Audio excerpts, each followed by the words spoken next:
And again, I picked one that I think you will like, Roland. I call this one Like You Know. Being a leader is never easy. I mean, that's why we aren't all leaders, right? Many people look at their bosses, their pastors, their presidents, and they don't know how these people do it. You know, how do they always look so calm, so poised, so relaxed, so in control, so well groomed? How do they always know the right decisions to make? How come they are so fearless? How do they survive all of these hardships to become leaders in the first place? Now, Zelda LaGrange was a personal assistant to Nelson Mandela for 19 years. Now, she said something fascinating. Okay, this is what she said. She said, I've never met anyone who can face as much stress and pressure and uncertainty with a calm smile. It's as if someone has shown him the future and he knows everything will be all right.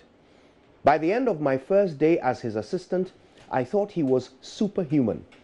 By the end of my first week, I knew he was superhuman. Now, you know, some say leaders are born that way. I don't know. Maybe some are. But the real key ingredient to being a great leader is not something you find in your genes. It's something all of us have the ability to do. The truth is that human beings invariably apply one main criterion in choosing a leader. It's not just about picking the tallest or the best looking or the one who they can relate to the most. No. Humans in any situation, whether it's a shipwreck or a game show or an election, will always rally around the one who looks like they know what they are doing. That's an attitude that leaders cultivate.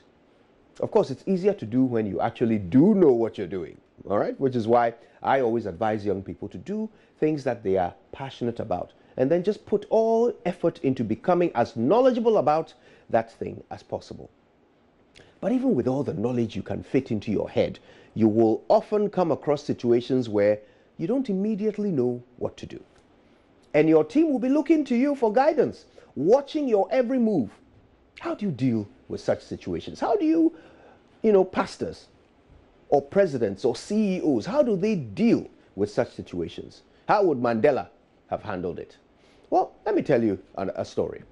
There was once a legendary ship captain who was woken from his bed by his first mate with the news that they were being attacked by a ship full of pirates.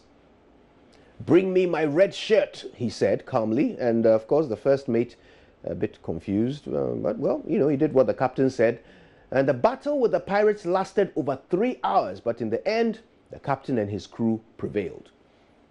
So in a quiet moment later on, the first mate asked the captain why he had asked for his red shirt. "Well, because I didn't want my men to see me bleed," he said.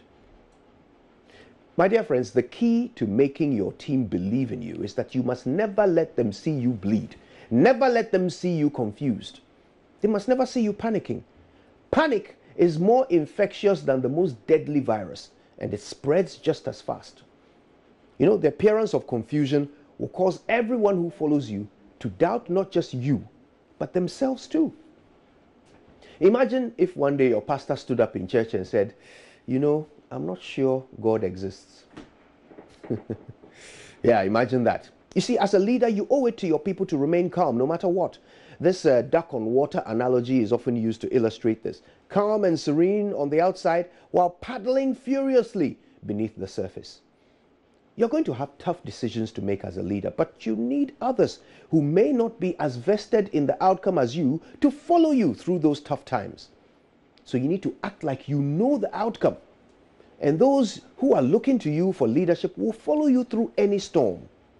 Now, look, the next day, this same ship captain was awakened by the first mate with the news that 20 pirate ships were attacking them. With the same calm voice, he said, "Bring me my brown trousers." I wonder why he needed those. My name is Kojo Yankson, and everything is going to be fine. There's nothing we can't do. Just stay calm and believe in yourself. Good morning, Ghana. Leaders don't panic. We're not panicking at all. This is what we want to do. We want to bring you the latest news headlines. Stay with us.